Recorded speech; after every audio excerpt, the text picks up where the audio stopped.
I'm sure most of you have heard by now, but the American Express Platinum Card has underwent some big changes. Khloe Kardashian size big. Except I don't know who has more plastic in them, Khloe Kardashian or the American Express Platinum Card.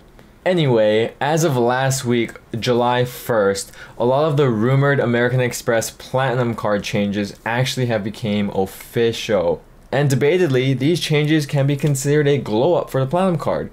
But I do know that a lot of people are upset about it, and I'll be honest, when I first found out about it, I was pretty damn upset too.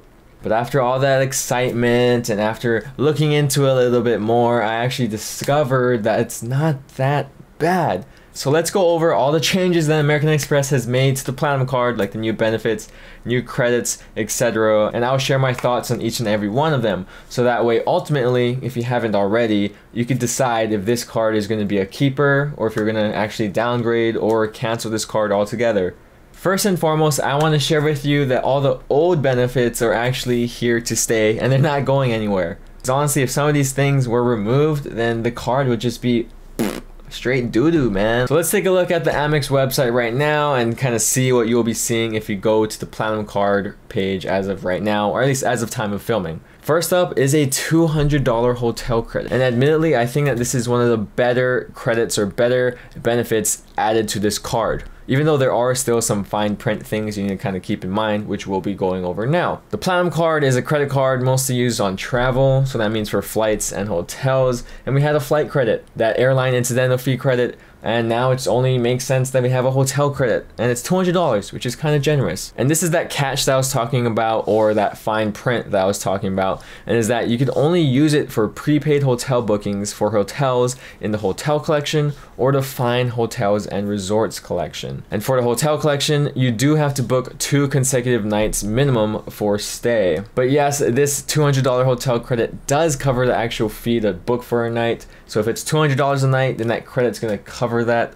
at least for the first night in the hotel collection. And since I'm in Hawaii, there's actually a bunch of different hotels that are in both collections. This is where you could already see how it's going to favor certain consumers over another, because let's say you're in the middle of nowhere, like I don't know, like Milwaukee somewhere. No hate, no hate. I feel like that's so foreign to me, but I'm sure there's not too many hotels there. Maybe. Next up is probably one of the worst credits or updates to this card. Like, it's absolute garbage. This is not fun at all. And it's a $300 Equinox credit. Now let me explain. I want to say that for most of you watching, this credit is going to be absolutely useless because you could only use this credit on memberships, and that's either for the Equinox app membership or the Equinox actual gym membership where you walk in and actually use their resources. To give you an idea of how doo-doo this credit is, the app membership costs you around $40 a month, and the actual Equinox gym membership costs you around $160 to $250 a month. Like, at that price range, they better be working out for you. I don't know how that's gonna work, but that's what I would expect if I'm paying like over $100 something for a gym membership. That's crazy. I'm sorry. Going back to the actual credit amount, it's not given to you in a one lump sum of $300. No, of course not. They break it down into $25 increments each month. That's enough ranting about that one. Let's move on to the next one. This one is actually almost equally as bad, and it is a $240 entertainment credit, which is broken down into $20 of credit per month to be used on select entertainment services. Like you'd expect for entertainment services, streaming services, subscription services for like Apple Music, Spotify, I mean maybe even Pandora. I mean, I don't use Pandora, but Disney Plus, Hulu, there's a lot to choose from. But no, get this, American Express limited it to Peacock, Audible.com, SiriusXM, and what? New York Times? That's entertainment? I can only think of moms and nerds actually paying to use that thing. Like, if I'm trying to read the news and I get hit with a paywall straight into the face, I get hit with a paywall, I just back out and click on the next Google link with a free article on the same topic. Like, I don't really care who writes it. Like, something happened, someone's gonna report on it, or like 12 people are gonna report on it. I'm gonna find the free one. There you go, problem solved. Peacock and Audible.com. Now, these are probably the more reasonable two of the entire whopping 4 to choose from. I actually do read a lot, so maybe I am a nerd or a mom. Could be either. The thing is though, I don't like to listen to my books. Audible.com is great for those people who are missing out on their childhood when their mom used to read books to them, their dad used to read books to them. It's basically like a flash to the past. And Peacock is nice too because it's actually a form of entertainment. I believe Peacock is like an NBC owned company or NBC owned program subscription service, so there's not too bad shows on there. There's a lot to choose from, and I actually did sign myself up for this one, and I think it's $10 a month for the most expensive service because I'm bougie like that, and I still have $10 left over of credit to use from the Platinum Card's new benefit. Who knows, maybe Amex will add a bunch of more subscription services or entertainment services later on. Honestly, I don't think so, but just gotta make the best use out of it if you can. The second to last benefit is actually goes really well with TSA PreCheck and Global Entry. So it's a good thing that Amex kept those other benefits. Now you'll get a $179 clear credit. So if you apply for this along with TSA PreCheck or Global Entry, you're just a supercharged, fast, squirrely whirly boy that just goes flying through the security at airports. You just breeze through those damn lines. Clear is a form of touchless ID where they scan your eyeballs and basically that's your identification card. So if you don't have eyeballs, then sorry, this is probably not going to be that helpful of a benefit to you. Of course, the down point to this is that there are limited locations that have clear checkpoints. So not every airport or stadium event is going to have clear checkpoints for you to use. Since we're getting reimbursed for the entire fee of the clear membership, I just got it anyway, just to use in the off chance that they do encounter a clear checkpoint.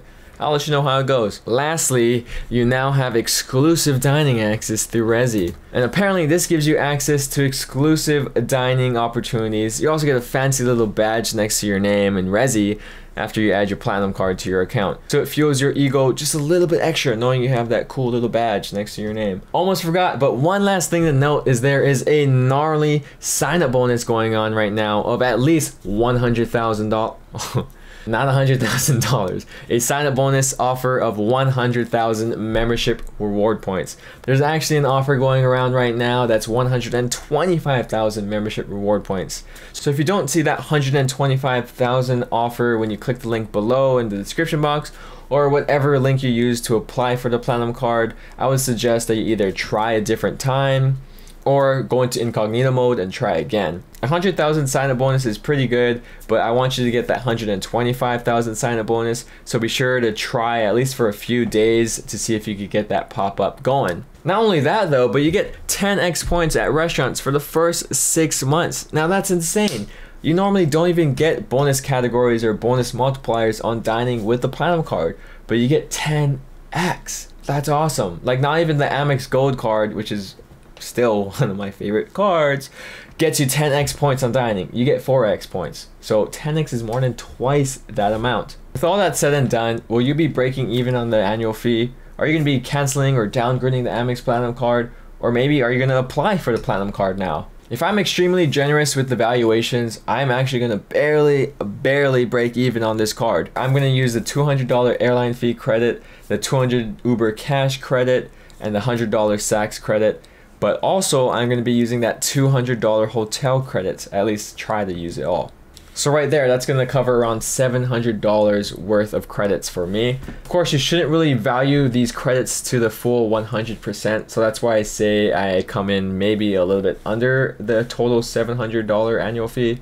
But also you have to think about the other benefits like travel and purchase protection, or more importantly, like the lounge access, the priority pass membership, the Centurion Lounge. There's a lot more than just the credits that the Amex Platinum Card has to offer. Not to mention, I already got the Clear membership and I signed up for Peacock. Actually, I might be getting even more than just break even on this card. Sure, that $695 annual fee is really scary and it's expensive, but be sure to try and think things out and see if it's still going to make sense for you. But let me know what you're going to be doing with this card. Let me know your thoughts on the new benefits, the new credits. Are you going to be a keeper or a leaver? Either one you choose. Thank you so much for sticking around to the end of this video. If you want to see similar videos like this or on other related financial topics, please be sure to subscribe down below. That is greatly appreciated. Or maybe even leave a like. And again, leave your thoughts on this card below. Let's have a conversation. Because at the end of the day, I'm just trying to make finance fun. Or at least easier to digest or to understand. Okay, shoots.